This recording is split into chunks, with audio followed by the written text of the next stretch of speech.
I'm Ben Meiselas from the MeidasTouch network. I want you to watch in these posts by Donald Trump how he tells on himself, how he further incriminates himself. I'm going to read for you the message, but this is actually a message that he edited. He took down the first message that he posted where he talked about the Insurrection Act, because, of course, Donald Trump has on his mind the fact that he's about to be imminently indicted for causing the insurrection on January 6th. But this is what he posted. But if we kind of research and use that internet time machine and just go back, we can see what his real post was.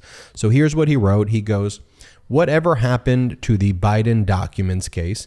20 times more documents than I have, and I'm allowed to have under the Presidential Records Act. He's not. What about the classified documents he has in Chinatown and on his garage floor in Delaware? Is he being charged under the Espionage Act?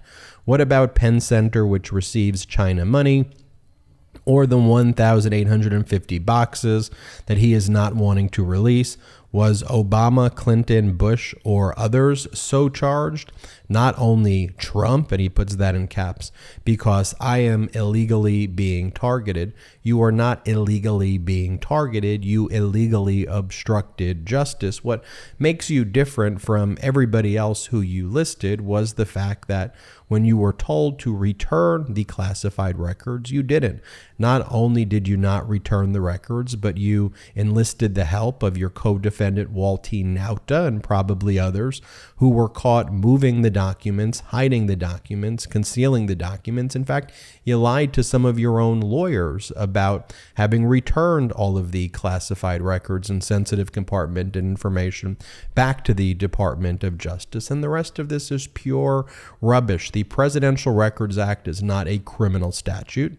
It says nothing about allowing former presidents to steal classified records and sensitive compartmented information and other national defense documents. Quite the contrary, there is a law called the Espionage Act, which makes it a crime to willfully retain national defense information.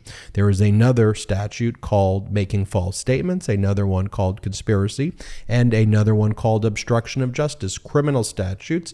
That is exactly the types of crimes you committed. It fits the crimes you committed. And all this other stuff that you're saying is just complete and utter lies. Your obsession with Chinatown. Meanwhile, the individual from your political action committee who you showed these classified records to works at a consulting firm that does a lot of work for major businesses in China. You see, it's all projection, right? The same way the MAGA Republican whistleblower turned out to be a spy for the CCP, working for the government of China unlawfully and not filing through the Foreign Agent Registration Act and trying to do arms deals and oil deals with Libya and Iran and China in violation of the law, in a very detailed 50-plus page indictment where we can see the text messages. And yeah, this individual was influencing the Trump administration, and that's who MAGA Republicans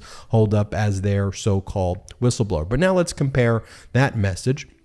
Here's the other one that he posted right before it and then deleted right away. So it's otherwise the exact same message where he talks about Chinatown on the garage floor. And here's the line, though, that he originally wrote. He goes, "Is he," referring to President Biden, "is he being charged under the Insurrection Act? What about Penn Center, which receives China money, or the 1,850 boxes?" You've got insurrection on your mind, and the insurrection that you caused, the meeting that took place on December 18th, 2020 in the Oval Office, where Team Crazy, made up of like the former CEO of Overstock and Mike Flynn and Giuliani and Sidney Powell, all met about the insurrection, about plotting the insurrection, about stealing voting machines and stealing election data, declaring martial law, appointing Kash Patel as the CIA director. Yeah, your attempt to overthrow the democracy here in the United States.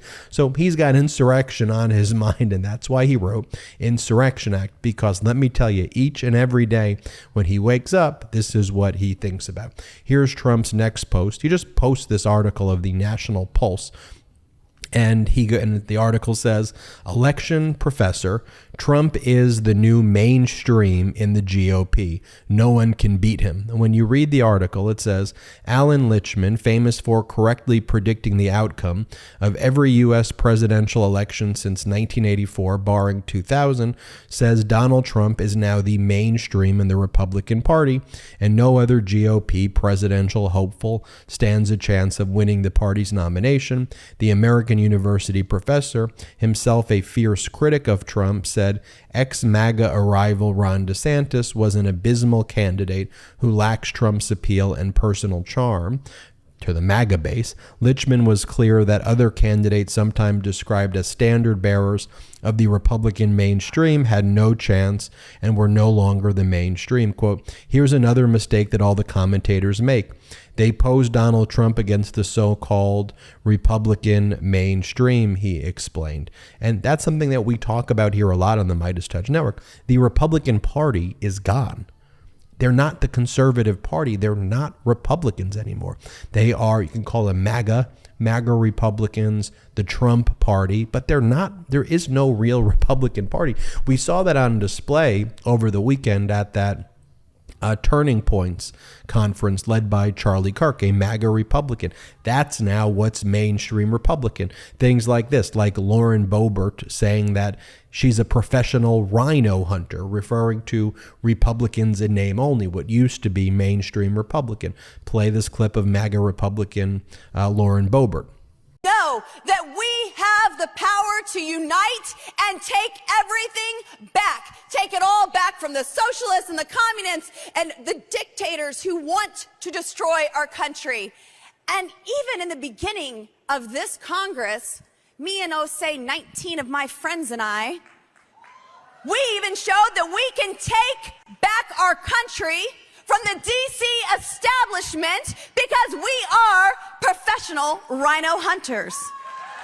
And the leader of this event, Charlie Kirk, said the same thing. He said how angry he is at traditional Republicans and that Republicans are what makes him angry. He's referring to the Republican Party, the RNC, not this MAGA Republican extremist movement. Play the clip. But if you're like me, I am sick of what the Republican Party has become in the last couple of years.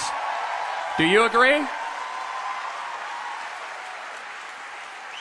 Then Donald Trump posted some messages about his speech that he gave at that Turning Point conference. And here's the language that he used, the fascist authoritarian language. Here's what he says.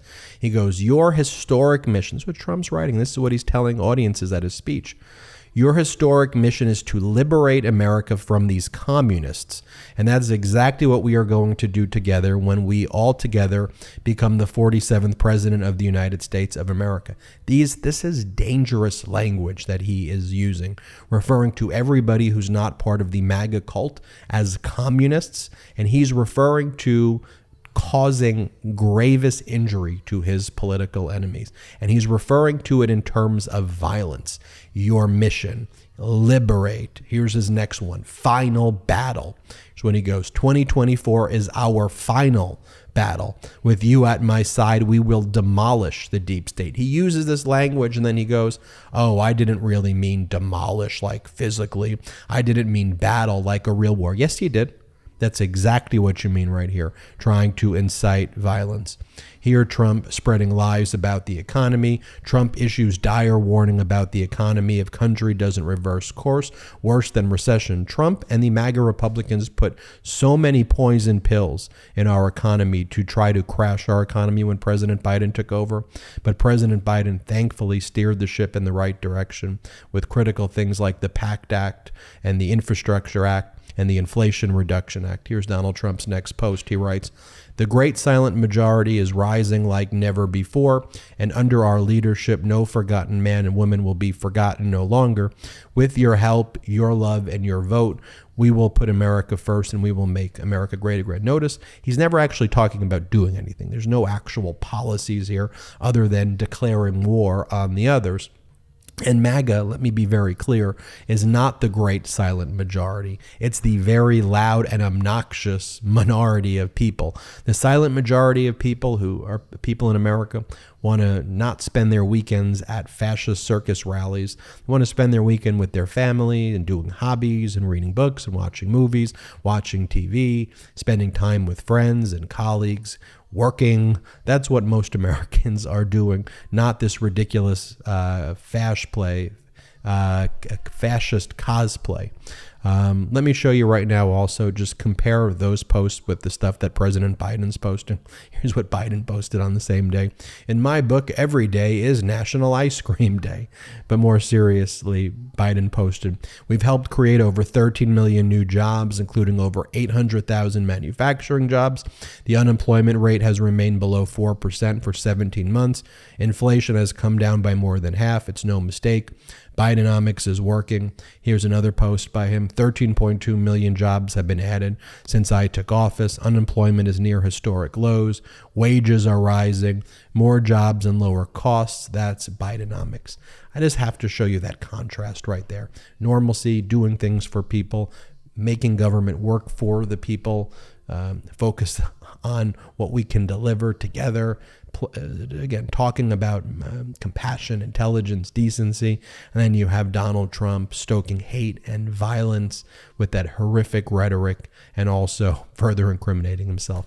I'm Ben Meiselas from the MeidasTouch Network. Hit subscribe. We're on our way to 1.5 million subscribers this summer. Help us get there. Hit subscribe now. It's free. Check us out at patreon.com/MeidasTouch. Wherever you get audio podcasts, subscribe to the MeidasTouch podcast now. Hit subscribe on our YouTube, and thank you so much for watching. Have a great day.